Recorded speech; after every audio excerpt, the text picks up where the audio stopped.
Hello friends, आज हम करेंगे movement and shift in demand curve. ये थ्योरी ऑफ डिमांड का लास्ट टॉपिक है। इससे पहले हमने meaning of demand, individual and market demand schedule, determinants, law of demand, सारे टॉपिक पिछले वीडियोस में कवर कर लिए हैं और आज ये टॉपिक भी हम कर लेंगे तो थ्योरी ऑफ डिमांड हमारा ख़त्म हो जाएगा। आज के टॉपिक को हम एक क्वेश्चन से स्टार्ट करेंगे। What happens to the demand curve when demand changes. Demand curve कैसे चेंज होगा जब डिमांड चेंज होगी due to change in price and other factors. हमें पता है कि जब प्राइस या अदर फैक्टर्स को चेंज करते हैं तो डिमांड भी चेंज होती है। तो डिमांड के चेंज होने से डिमांड कर्व पे क्या इफेक्ट आएगा वो देखना है हमें। तो यहाँ पे हमें प्राइस दे रखे हैं और अदर फैक्टर्स दे रखे हैं। अदर फैक्टर्स कौन से होते हैं? Income of the consumer, price of related goods, taste and preferences. Price को छोड़ के जितने भी डिटर्मिनेंट्स हैं ना वो सारे अदर फैक्टर्स में आते हैं। तो प्राइस और अदर फैक्टर्स के चेंज होने से डिमांड कर्व कैसे मूव करता है, कैसे शिफ्ट करता है, वो हम आज पढ़ेंगे। तो हमने प्राइस को और अदर फैक्टर्स को अलग अलग कर लिया है। प्राइस के चेंज होने की वजह से डिमांड कर्व चेंज होता है तो उसको बोलते हैं चेंज इन क्वांटिटी डिमांड। जब प्राइस के चेंज होने की वजह से डिमांड कर्व में चेंजेस होते हैं उसको बोलते हैं चेंज इन क्वांटिटी डिमांड। और जब अदर फैक्टर्स की वजह से डिमांड कर्व चेंज होगा उसको बोलेंगे चेंज इन डिमांड। ठीक है। अब मूवमेंट कब होती है? मूवमेंट होती है जब प्राइस चेंज होता है। प्राइस अगर इंक्रीज या डिक्रीज होगा उस केस में डिमांड कर्व मूव करता है एक पॉइंट से दूसरे पॉइंट पे। अभी हम इसको डिटेल में करेंगे। और अदर फैक्टर्स के वजह से जब डिमांड चेंज होती है उस केस में डिमांड कर्व शिफ्ट करता है अपनी पोजीशन से। अब हम पहले पढ़ेंगे प्राइस के चेंज होने से डिमांड कर्व कैसे चेंज होगा। फर्स्ट केस हम लेते हैं जब प्राइस इंक्रीज होता है तो डिमांड कर्व कैसे मूव करेगा। प्राइस इंक्रीज हो रहा है, यहाँ पे डिमांड शेड्यूल बनाते हैं कमोडिटी का, प्राइस और क्वांटिटी। एक कमोडिटी लिया है हमने, कोई भी कमोडिटी है तो उसका प्राइस कितना है 1, कितनी क्वांटिटी परचेज कर रहे थे 5। ठीक है, 1 रुपये में 5 टॉफ़ी परचेज कर रहे थे। अब उसका प्राइस इंक्रीज हो गया, 5 रुपये हो गया, कितनी क्वांटिटीज परचेज करने लगा है 1। इसका हम डिमांड कर्व बनाते हैं। एक्स एक्सिस पे हमने लिया है क्वांटिटी और प्राइस हमने लिया है वाई एक्सिस पे। जब प्राइस कितना है 1, क्वांटिटी कितनी है 5, ये पॉइंट आ गया यहाँ पे। दूसरा पॉइंट कहाँ पे आएगा? प्राइस कितना है 5 और क्वांटिटी कितनी है 1, तो ये पॉइंट आ गया यहाँ पे। अब हम इसको ज्वाइन करेंगे तो हमें मिलेगा डिमांड कर्व। डिमांड कर्व कैसे मूव कर रहा है यहाँ पे ए पॉइंट से बी पॉइंट पे। इसकी मूवमेंट कैसे हुई है? अपवर्ड, नीचे से ऊपर। पहले कितनी क्वांटिटी थी 5। ठीक है, प्राइस इंक्रीज हो गया तो क्वांटिटी कितनी हो गई 1। नीचे डिमांड कर्व अपनी पोजीशन से नहीं हटा है, वो इसी पोजीशन पे है। सिर्फ क्या हुआ है यहाँ पे ए पॉइंट से बी पॉइंट पे डिमांड कर्व ने मूव किया है जब प्राइस इंक्रीज हो गया। तो कैसी मूवमेंट हुई है? अपवर्ड। और इसको हम बोल सकते हैं कॉन्ट्रैक्शन। कॉन्ट्रैक्शन क्यों बोला है? क्योंकि इसमें क्वांटिटी कम हो गई है, पहले 5 थी अब हो गई है 1, इसलिए हम इसको बोलेंगे कॉन्ट्रैक्शन। जब प्राइस इंक्रीज होता है तो मूवमेंट कैसी होती है? अपवर्ड। किस केस में? प्राइस इंक्रीज हो गया, और इसको क्या बोल सकते हैं? कॉन्ट्रैक्शन, क्योंकि क्वांटिटी डिक्रीज हो गई है। अब लेते हैं दूसरा केस जिसमें प्राइस क्या हो रहा है? डिक्रीज हो रहा है। सेम शेड्यूल लेते हैं, प्राइस क्वांटिटी। अब की बार प्राइस पहले कितना है 5, क्वांटिटी 1 परचेज करी है। अब प्राइस कम हो गया 1 हो गया तो क्वांटिटी कितनी हो गई 5। अब इसका डिमांड कर्व बनाते हैं। एक्स एक्सिस पे लिया है क्यू क्वांटिटी और वाई एक्सिस पे प्राइस। इसका डिमांड कर्व भी वैसे ही बनेगा, पॉइंट्स प्लॉट करेंगे। पहले कितना है प्राइस 5 और क्वांटिटी कितनी है 1, यहाँ पे आएगा पॉइंट। दूसरा प्राइस कितना है, एक्स कितना है 1 और ये 5। इन पॉइंट्स को ज्वाइन करेंगे, ये हमें मिला डिमांड कर्व। कैसी मूवमेंट हो रही है इसकी? डाउनवर्ड डायरेक्शन में, ऊपर से नीचे बी टू ए मूव कर रहा है डिमांड कर्व, तो कैसी हो गई? डाउनवर्ड। जब प्राइस इंक्रीज होता है तो कैसी मूवमेंट होती है? डाउनवर्ड, क्योंकि क्वांटिटी इंक्रीज होती है इसलिए हम इसको एक्सटेंशन भी बोल सकते हैं। तो पहले क्या मूवमेंट हुई? जब प्राइस इंक्रीज हुआ अपवर्ड मूवमेंट, और कंट्रैक्शन क्योंकि क्वांटिटी डिक्रीज हुई। अब अगर प्राइस डिक्रीज हुआ तो क्या हुआ, डाउनवर्ड मूवमेंट हुई और एक्सटेंशन। अब नेक्स्ट करेंगे कि अदर फैक्टर्स को चेंज करके डिमांड कर्व कैसे चेंज होता है। जब अदर फैक्टर्स की वजह से डिमांड कर्व चेंज होता है तो उसको बोलते हैं चेंज इन डिमांड। में क्या होता है, डिमांड कर्व शिफ्ट हो जाता है। सेकंड क्या है, डिक्रीज इन डिमांड। अब क्या हो रही है, डिमांड कम हो रही है, इन फैक्टर्स की वजह से डिमांड क्या हो रही है, कम हो रही है। प्राइस सेम है, प्राइस चेंज नहीं हो रहा है। पहले डिमांड कितनी थी, 50। अदर फैक्टर्स में कौन कौन से आएंगे, income of the consumer, consumer की इनकम अगर इंक्रीज है डिक्रीज हो गई तो डिमांड कर्व कैसे चेंज होगा, price of related goods, taste and preferences, consumer expectation. इन सारे फैक्टर्स को हम डिटेल में करेंगे कि इनका डिमांड कर्व कैसे बनेगा। अभी हम ओवरऑल पिक्चर देखेंगे कि अगर डिमांड इंक्रीज होती है तो डिमांड कर्व कहाँ शिफ्ट होता है, और अगर डिमांड डिक्रीज होती है तो डिमांड कर्व कहाँ शिफ्ट होता है। पहले केस हमने लिया है कि अगर डिमांड इंक्रीज हो रही है, डिमांड अगर बढ़ रही है, प्राइस यहाँ पे कांस्टेंट रहेगा, प्राइस इस केस में चेंज नहीं होगा, सिर्फ अदर फैक्टर्स उनमें से कोई भी एक फैक्टर्स चेंज हो रहे होंगे लेकिन प्राइस कांस्टेंट रहेगा। पहले हमने लिया इंक्रीज इन डिमांड जिसमें प्राइस है 10, चेंज नहीं हो रहा है। अब कोई भी एक फैक्टर्स की वजह से डिमांड इंक्रीज हो जाती है। पहले डिमांड थी 20, तो इसका ग्राफ कैसे, इसका डिमांड कर्व कैसे बनेगा, ऐसे यहाँ पे 20 है क्वांटिटी और प्राइस हो गया 10, ये है प्राइस और ये क्वांटिटी। अब अगर क्वांटिटी इंक्रीज हो गई है, क्वांटिटी 30 और प्राइस तो उतना ही है, तो डिमांड कर्व ऐसे बनेगा। क्या हुआ यहाँ पे, डिमांड कर्व शिफ्ट हो गया है, कहाँ पे, फॉरवर्ड, और क्या बोल सकते हैं इसको, राइट में शिफ्ट हुआ है तो राइटवर्ड भी बोल सकते हैं। जब क्वांटिटी इंक्रीज होगी, डिमांड इंक्रीज होगी तो डिमांड कर्व कहाँ पे शिफ्ट हो जाएगा, राइट में शिफ्ट हो जाएगा। सेकंड क्या है, डिक्रीज इन डिमांड। अब क्या हो रही है, डिमांड कम हो रही है, इन फैक्टर्स की वजह से डिमांड क्या हो रही है, कम हो रही है। प्राइस सेम है, प्राइस चेंज नहीं हो रहा है। पहले डिमांड कितनी थी, 50, ये बन गया इसका डिमांड कर्व, ठीक है। अब इसका बनाते हैं, क्वांटिटी कम हो गई तो ये कहाँ पे बनेगा, यहाँ पे, ये बन गया इसका डिमांड कर्व।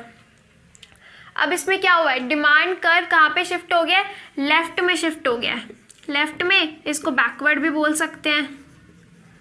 डिमांड कर्व पीछे शिफ्ट हो जाएगा जब डिमांड कम होगी, प्राइसेस कांस्टेंट है, डिमांड आगे शिफ्ट हो जाएगा जब डिमांड इंक्रीज होगी। अब हम इन सारे फैक्टर्स को एक एक पढ़ेंगे कि अगर इनकम इंक्रीज या डिक्रीज होती है तो डिमांड कर्व कैसे शिफ्ट होगा, क्योंकि इन सारे फैक्टर्स के क्वेश्चंस एग्जाम में आते हैं, पूछते हैं। आपको एक सिचुएशन दे देंगे कि अगर price of related goods, substitute goods का प्राइस इंक्रीज या डिक्रीज हो जाता है तो आपको डिमांड कर्व बनाना है, इसलिए हम इन सबको अभी डिटेल में करेंगे एक एक करके। प्राइस ऑफ रिलेटेड गुड्स के चेंज होने से डिमांड कर्व कैसे शिफ्ट होगा, कहाँ शिफ्ट होगा, ये देखेंगे हम। रिलेटेड गुड्स दो तरह के होते हैं, substitute goods and complementary goods. तो पहले हम ये देखते हैं कि अगर प्राइस इंक्रीज हो जाए सब्स्टिट्यूट गुड्स का तो डिमांड कर्व कहाँ शिफ्ट होगा। इसको एक एग्जांपल से समझते हैं। टी एंड कॉफ़ी, मान लेते हैं यहाँ पे प्राइस ऑफ टी इंक्रीज हो गया, इससे क्या होगा, क्वांटिटी, डिमांड इसकी डिक्रीज हो जाएगी क्योंकि इसका प्राइस इंक्रीज हो गया है। अब क्या होगा, क्योंकि टी क्या हो गई कॉफ़ी के कंपैरिजन में अब महंगी हो जाएगी। टी क्या है, इसका सब्स्टिट्यूट गुड है ना, तो ये महंगी हो गई। अब बहुत सारे लोग जो टी कंज्यूम करते थे कहाँ शिफ्ट हो जाएंगे, कॉफ़ी पे शिफ्ट हो जाएंगे, तो कॉफ़ी की डिमांड क्या हो जाएगी, इंक्रीज हो जाएगी, और इसका प्राइस क्या रहा, कांस्टेंट। इसका प्राइस तो चेंज नहीं हुआ ना। यहाँ हमने कॉफ़ी का डिमांड कर्व बनाया है कि जब इसका प्राइस पी है तो क्यों क्वांटिटी लोग कंज्यूम कर रहे हैं। अब क्या हुआ, इसका जो सब्स्टिट्यूट गुड है टी का, उसका प्राइस इंक्रीज हो गया, इसके वजह से उसकी क्वांटिटी डिमांड डिक्रीज हो गई। अब ये कॉफ़ी के कंपैरिजन में महंगी हो गई है, इसलिए लोग कॉफ़ी की तरफ सब्स्टिट्यूट करेंगे, तो कॉफ़ी की डिमांड इंक्रीज हो गई। मान लेते हैं Q1 क्वांटिटी लोग कंज्यूम कर रहे हैं, तो इसका डिमांड कर्व कहाँ बनेगा, यहाँ पे। प्राइसेस तो सेम है ना, प्राइसेस चेंज नहीं हुए कॉफ़ी के, तो डिमांड कर्व कहाँ पे शिफ्ट हो गया, राइट। जब इंक्रीज किया सब्स्टिट्यूट गुड्स का प्राइस तो डिमांड कर्व राइट में शिफ्ट हो जाएगा और फॉरवर्ड शिफ्ट हो जाएगा। अब दूसरा केस लेते हैं, मान लेते हैं प्राइसेस अगर डिक्रीज हो जाते हैं, ठीक है, प्राइस अब क्या हो गए, डिक्रीज हो गए, कम हो गए, तो इसकी क्वांटिटी इंक्रीज हो जाएगी, इसकी क्वांटिटी अब इंक्रीज हो जाएगी।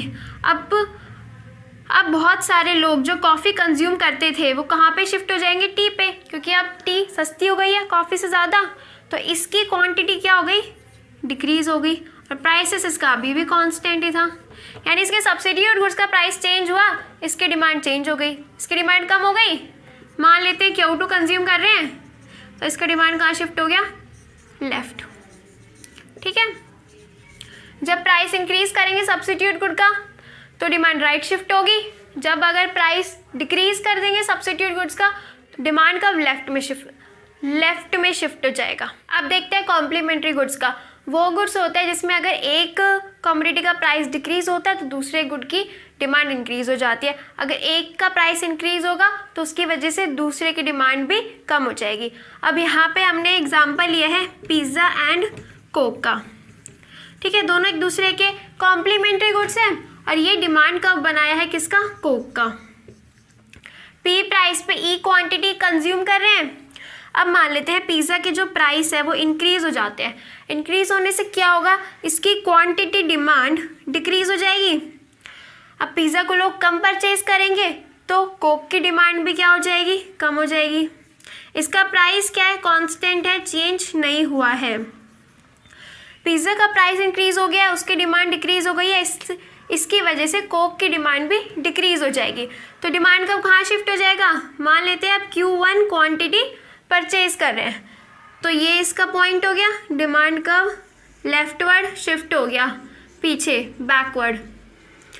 जब प्राइस इंक्रीज हुआ कॉम्प्लीमेंट गुड का तो उसकी वजह से दूसरे की डिमांड भी कम हो गई। अब यहाँ पे दूसरा केस देखते हैं, इस पॉइंट को मान लेते हैं E1। अब अगर प्राइस अगर डिक्रीज होता है, डिक्रीज होने से क्या होगा, जो क्वांटिटी डिमांड है वो इंक्रीज हो जाएगी, क्वांटिटी डिमांड इंक्रीज होएगी इसकी वजह से ज़्यादा लोग परचेज करेंगे तो कोक को भी ज़्यादा लोग परचेज करेंगे, इसकी डिमांड भी इंक्रीज हो गई, प्राइस फिर से कांस्टेंट है।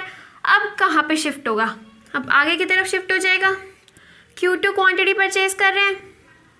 ठीक है, तो हम ये वाला ग्राफ बना लेते हैं, ये कब बन गया, ये क्या हो गया, E2 पॉइंट, इसको हमने ले लिया F। तो यहाँ ये अब डिमांड कब कहाँ शिफ्ट हो गया, आगे की तरफ, यानी कि राइटवर्ड शिफ्ट हो गया, फॉरवर्ड शिफ्ट हो गया है। सब्स्टिट्यूट गुड्स में क्या होता है, जब प्राइस इंक्रीज होता है सब्स्टिट्यूट गुड का तो डिमांड क्या होती है, इंक्रीज हो जाती है। जब प्राइस डिक्रीज होता है तो क्या होता है, डिमांड कम हो जाती है। कॉम्प्लीमेंट्री गुड्स में क्या होता है, प्राइस इंक्रीज होता है तो डिमांड क्या हो जाती है, डिक्रीज हो जाती है, और अगर प्राइस डिक्रीज होगा तो डिमांड क्या हो जाएगी, इंक्रीज हो जाएगी। अदर फैक्टर्स में दूसरा फैक्टर है चेंज इन इनकम। इनकम के चेंज होने से डिमांड कर्व कैसे शिफ्ट होता है, जब इनकम इंक्रीज होती है तो जनरली लोगों की डिमांड इंक्रीज हो जाती है, तो ऐसे गुड्स जिनकी डिमांड इंक्रीज होती है उन्हें बोलते हैं नॉर्मल गुड्स। लेकिन कुछ गुड्स ऐसे भी होते हैं जिनकी डिमांड डिक्रीज होती है, इनकम के इंक्रीज होने से डिमांड डिक्रीज होती है, उन्हें बोलते हैं इन्फीरियर गुड्स। पहले हम नॉर्मल गुड्स में देखेंगे कि जब इनकम इंक्रीज होती है तो डिमांड कर्व कैसे शिफ्ट होता है। ये डिमांड कर्व है D1। नॉर्मल गुड्स के केस में जब इनकम इंक्रीज होगी, कंज्यूमर ज़्यादा गुड्स की डिमांड करेगा तो डिमांड कर्व राइटवर्ड शिफ्ट हो जाएगा, फॉरवर्ड शिफ्ट हो जाएगा। अब अगर हम मान लेते हैं कि कंज्यूमर की जो इनकम है वो डिक्रीज हो जाती है, पहले से कम हो जाती है, अब उसके पास कम पैसे हैं तो वो कम परचेज करेगा, जितने गुड्स की डिमांड वो पहले कर रहा था उससे कम परचेज करेगा, तो जो डिमांड कर्व होगा वो कहाँ शिफ्ट हो जाएगा, लेफ्टवर्ड शिफ्ट हो जाएगा। उसकी डिमांड क्या हो जाएगी, कम हो जाएगी पहले से, क्योंकि उसकी इनकम कम हो गई है तो वो कम क्वांटिटीज़ कम गुड्स परचेज करेगा, तो डिमांड कर्व लेफ्टवर्ड शिफ्ट हो जाएगा। अब आता है इन्फीरियर गुड्स। इन्फीरियर गुड्स वो गुड्स होते हैं जिनकी डिमांड डिक्रीज़ होती है इनकम के इंक्रीज़ होने से। मान लेते हैं एक कंज्यूमर है जो कि वेजिटेबल्स परचेज़ करता है, कहाँ से परचेज़ करता है, अपने घर के पास वाली शॉप से, जिसकी क्वालिटी इतनी अच्छी नहीं होती है, लेकिन अब उसकी इनकम इंक्रीज़ हो गई है तो अब वो सुपरमार्केट से परचेज़ कर सकता है जिनकी क्वालिटी अच्छी होती है। ये लो क्वालिटी की होती है और अब वो हाई क्वालिटी की परचेज़ कर सकता है क्योंकि उसकी इनकम इंक्रीज़ हो गई है। पहले वो अफोर्ड नहीं कर सकता था लेकिन अब वो इन्हें अफोर्ड कर सकता है। तो ये वेजिटेबल्स क्या हो गई उसके लिए, अब इन्फीरियर गुड्स, इन्फीरियर, तो इनकी डिमांड कम हो गई। अब अगर इनकी डिमांड कम हो गई तो इनका डिमांड कर्व कहाँ शिफ्ट हो जाएगा, पीछे की तरफ, लेफ्ट में शिफ्ट हो जाएगा। अगर ये पॉइंट ए है तो ए से कहाँ शिफ्ट हो गया, बी पे। अब अगर कंज्यूमर की इनकम डिक्रीज हो जाती है इन्फीरियर गुड्स के केस में, तो क्या होगा डिमांड कर्व में। मान लेते हैं कंज्यूमर 2 गुड्स को कंज्यूम कर रहा है, बाजरा एंड वीट। इसमें से जो बाजरा है वो इन्फीरियर है, पहले से वो एक इन्फीरियर गुड कंज्यूम कर रहा है, और वीट क्या है, बाजरा के कंपैरिजन में सुपीरियर। ठीक है, कंज्यूमर इन दोनों गुड्स को कंज्यूम कर रहा है। अब उसकी इनकम क्या हो जाती है, कम। तो बाजरा तो पहले इन्फीरियर है, इससे नीचे वो जा नहीं सकता, कुछ तो कंज्यूम करेगा, तो बाजरा को तो वो कम कर नहीं सकता। लेकिन वीट का कंजप्शन क्या कर देगा, वो कम कर देगा। जो सुपीरियर गुड है ना, उसको वो सब्सिट्यूट कर देगा, किससे, इन्फीरियर गुड से, क्योंकि उसकी इनकम क्या हो गई है, कम हो गई है। वो वीट को अफोर्ड नहीं कर सकता, लेकिन बाजरा को तो अफोर्ड कर सकता है। तो वो किस पे शिफ्ट हो जाएगा, यहाँ से इन्फीरियर गुड पे। इसकी डिमांड इंक्रीज हो गई तो इन्फीरियर गुड का जो डिमांड कर्व होगा वो कहाँ पे शिफ्ट होगा, डिमांड इसकी इंक्रीज हुई है तो कहाँ पे जाएगा, राइट की तरफ शिफ्ट हो जाएगा, फॉरवर्ड।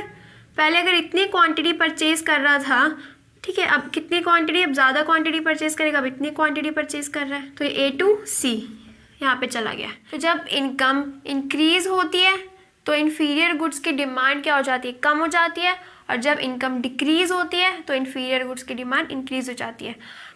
नेक्स्ट है टेस्ट एंड प्रेफरेंसेस। अगर taste and preferences favourable condition में होंगे, फेवरेबल सिचुएशन होगी तो डिमांड इंक्रीज हो जाएगी, फॉरवर्ड शिफ्ट होगा। अनफेवरेबल होगी तो डिमांड बैकवर्ड शिफ्ट हो जाएगी, डिमांड कम हो जाएगी। पहले देखते हैं टेस्ट को। मान लो आप मार्केट से कोई प्रोडक्ट परचेज करके लाए हो, आपको वो प्रोडक्ट अच्छा लगा, उसका टेस्ट आपको अच्छा लगा, तो उसकी डिमांड आप इंक्रीज कर दोगे, डिमांड कर्व कहाँ शिफ्ट हो जाएगा, फॉरवर्ड शिफ्ट हो जाएगा। लेकिन उसका टेस्ट आपको अच्छा नहीं लगा तो उसकी डिमांड आप कम कर दोगे। पहले आपने क्यू क्वांटिटी परचेज करी थी, कम कर दी तो Q1 कर दी, डिमांड कर्व कहाँ शिफ्ट हो गया, बैकवर्ड। अब बात करते हैं प्रेफरेंस की। अगर विंटर सीजन है, विंटर सीजन में वुलन क्लॉथ की डिमांड बढ़ जाएगी तो डिमांड कब कहाँ शिफ्ट हो जाएगा, फॉरवर्ड, क्योंकि विंटर सीजन में वुलन क्लॉथ्स को प्रेफरेंस देंगे। और समर सीजन आ जाएगा तो वुलन क्लॉथ्स की जो डिमांड होगी वो बैकवर्ड शिफ्ट हो जाएगी, क्योंकि उनकी डिमांड कम हो जाएगी। ट्रेंड्स एंड फैशन, कोई न्यू चीज़ फैशन में आती है, कोई न्यू चीज़ का ट्रेंड आता है तो उसकी डिमांड क्या होती है, इंक्रीज हो जाती है, तो उस डिमांड कर्व कहाँ पे शिफ्ट हो जाएगा, राइटवर्ड। और कोई आउटडेटेड चीज़ है, पुरानी चीज़ है, उसकी डिमांड क्या हो जाएगी, कम हो जाएगी, तो डिमांड कर्व बैकवर्ड शिफ्ट करेगा, लेफ्ट की तरफ। एडवर्टाइजमेंट, कोई न्यू चीज़ मार्केट में आई है, उसकी बहुत ज़्यादा एडवर्टाइजमेंट हो रही है तो एक बार तो उसकी डिमांड इंक्रीज होगी, तो डिमांड कर्व आगे की तरफ शिफ्ट हो जाएगा।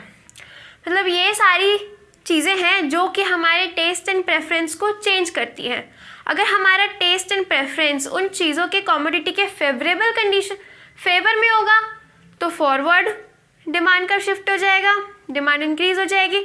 और अगर अनफेवर होगा, हमारा टेस्ट और प्रेफरेंस कमोडिटी के फेवर में नहीं होगा तो जो डिमांड कर रहा है वो बैकवर्ड शिफ्ट हो जाएगा, डिमांड डिक्रीज हो जाएगी।